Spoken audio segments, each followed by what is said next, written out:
പൊന്നാനി നഗരസഭ stop memo നൽകിയിട്ടും വെള്ളം ഒഴുകിപ്പോകുന്ന വഴിയടച്ചുള്ള മതിൽ നിർമ്മാണം നഗരസഭ പൊളിച്ചുമാറ്റി. ദുരന്ത നിവാരണ സമിതിയുടെ തീരുമാനപ്രകാരമാണ് നടപടി. പൊന്നാനി നഗരസഭയിലെ 20-ാം വാർഡിൽ ചമ്രവട്ടം ജംഗ്ഷനോട് ചേർന്ന് അനധികൃതമായി നിർമ്മിച്ച മതിലാണ് JCB ഉപയോഗിച്ച് പൊളിച്ചുമാറ്റിയത്.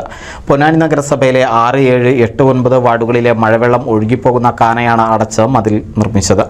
മഴ പെയ്തതോടെ ഈ ഭാഗങ്ങളിലെ വെള്ളം കുത്തിയൊഴുകി ഈ വഴിയാണ് ദേശീയപാതയ്ക്ക് താഴെയുള്ള കൽവട്ട് വഴി ഒഴുകിപ്പോയിരുന്നത്.